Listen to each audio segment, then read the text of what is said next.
Hello दोस्तों, आप सभी को मंजू जीएस एकेडमी में स्वागत करता हूं। तो दोस्तों, आज आप सभी के बीच हिंदी व्याकरण का क्लास लेकर आए हैं, जो हम लोग का पहला क्लास होगा हिंदी व्याकरण का। ठीक है, आज जो क्लास होगा हिंदी व्याकरण का हम लोग का पहला क्लास होगा, और इस क्लास में हम लोग पढ़ेंगे कि व्याकरण क्या होता है, भाषा, बोली और लिपि में। इसी टॉपिक को आज हम लोग पढ़ेंगे इस क्लास में, आज जो हिंदी व्याकरण का पहला क्लास है।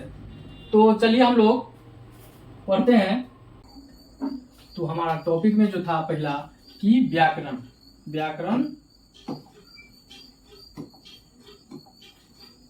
क्या है।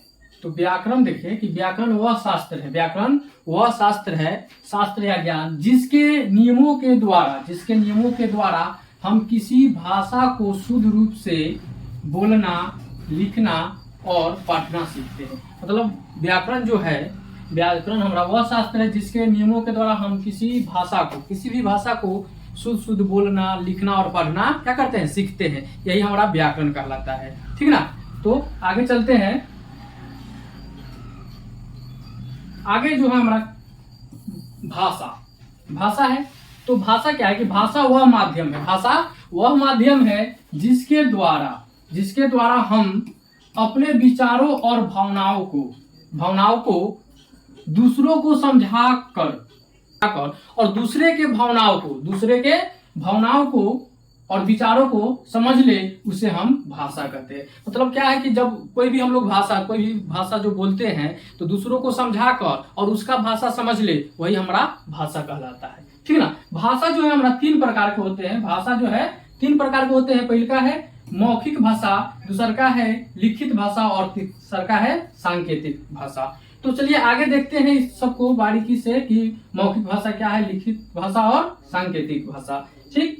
तो यहाँ देखिएगा, पहले का है कि मौखिक भाषा। मौखिक मतलब जो हम लोग बोलते हैं, मौखिक मतलब मुंह से जो हम लोग बोल के कोई भी भाषा समझा देते हैं किसी को, वही हमारा मौखिक भाषा कहलाता है। देखिए कि मौखिक भाषा का वह माध्यम है जिसको हम बोलकर व्यक्त करते हैं। बोलकर किसी को समझा देना, बता देना, वो हमारा मौखिक भाषा में आता है। ठीक है।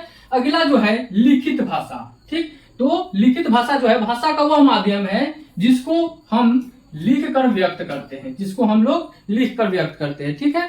लिख कर व्यक्त करना, कोई भी जो हो गया, जैसे कविता लिखते हैं, पत्र लिखते हैं, तो लिख कर क्या करते हैं, देते हैं। या किसी को आवेदन पत्र देना हो तो हम लोग लिख कर क्या करते हैं, उसको देते हैं, और देते हैं किसी को भी, तो हमारा लिखित भाषा में आता है। अगला है सांकेतिक भाषा। संकेत मतलब किसी को संकेत करना, इशारा करना, वो हमारा सांकेतिक भाषा में आता है। जैसे देखिए यहाँ दिया हुआ परिभाषा कि भाषा का वह माध्यम जिसे हम संकेतों या इशारों के द्वारा व्यक्त करते हैं। संकेतों या इशारों के द्वारा अगर किसी को भी हम लोग देखा जाए तो हम लोग संकेत देते हैं, ऐसे करते हैं। इसका मतलब है कि कहते हैं कि रुक जाइए। ठीक ना। संकेत करते हैं, इशारा करते हैं इसको। ठीक है। इसे हाथ के इशारा ऐसे करते हैं ना, कि ऐसे करते हैं। इसका मतलब हो गया क्या कि किसी को हम लोग कह रहे हैं कि रुक जाइए। ठीक ना। उसको, या ये भी कह सकते हैं कि अगर कोई हल्ला कर रहा है तो कहते हैं कि तो चुप हो जाइए। तो ये हम लोग हाथ से इशारा करके उसको हम लोग बोलते हैं उस अति में। ठीक है। उसके बाद देखिएगा ट्रैफिक संकेत। मतलब ट्रैफिक जो होता है, देखिएगा ट्रैफिक पर आप लोग जाते हुए तो देखिएगा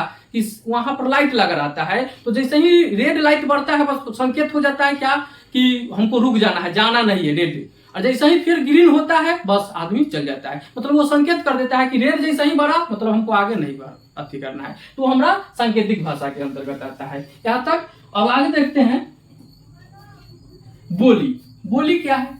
तो बोली देखिए किसी विशेष क्षेत्र या स्थान के लोगों के द्वारा जो बोला जाता है। ठीक ना। जगह जगह पर देखिएगा हर जो बोली का प्रयोग होता है, सभी क्षेत्र उसका एरिया देखिएगा अलग अलग है, सभी थोड़ा ही दूरी पर इसको कहा जाए तो चेंज होते रहता है हमारा बोली। ठीक है। तो वो हमारा बोली होता है। जैसे भोजपुरी देखिएगा, तो भोजपुरी जो हमारा जाइएगा छपरा जिला की तरफ तो भोजपुरी बोली का उपयोग होता है। फिर देखिएगा मैथिली जो है हमारा, मैथिली ज्यादातर हमारा दरभंगा जिला की तरफ जाएगा तो मैथिली का उपयोग होता है। फिर उसी प्रकार में मगही होता है। तो ये सब हमारा बोली आता है, जो हर थोड़ा जो कहा जाए कि जगह के अनुसार चेंज होते रहता है, दूरी के अनुसार। ये हमारा बोली के अंतर्गत आता है। आगे जो है हम लोग पढ़ेंगे लिपि। क्या पढ़ेंगे कि लिपि क्या है। तो देखिए लिपि जो है भाषा के लिखने के ढंग को, कोई भी जो हम लोग भाषा लिखते हैं और उसके लिखने के ढंग को ही हम लोग लिपि कहते हैं। ठीक है, जैसे यहाँ देखिएगा हिंदी और संस्कृत, हिंदी और संस्कृत जो हम लोग लिखते हैं किस लिपि में, तो देवनागरी लिपि में। हिंदी और संस्कृत जो भाषा हम लोग लिखते हैं वो हम लोग किस में लिखते हैं, देवनागरी लिपि में लिखते हैं। ठीक है, फिर है अंग्रेजी, अंग्रेजी जो हम लोग लिखते हैं किसमें, रोमन में, अंग्रेजी रोमन में लिखते हैं, रोमन लिपि में। और उर्दू को फारसी लिपि में लिखते हैं। इससे ऑब्जेक्टिव आता है, कहता है कि हिंदी जो है हमारा किस लिपि में लिखी जाती है, हिंदी भाषा किस लिपि में, तो देवनागरी लिपि। या संस्कृत के बारे में भी कुछ देगा तो हमारा देवनागरी, अंग्रेजी हो गया रोमन में, ठीक है, और उर्दू फारसी में। तो ये याद रखिएगा, इससे आप क्वेश्चन आता है एग्जाम में, तो इसको रखिएगा याद कि हिंदी और संस्कृत देवनागरी लिपि में और अंग्रेजी रोमन में और उर्दू फारसी में लिखा जाता है। ठीक है, तो आज के लिए इतना ही। तो अच्छा लगा होगा तो चैनल पर अगर नए होंगे तो चैनल को सब्सक्राइब भी कर देंगे।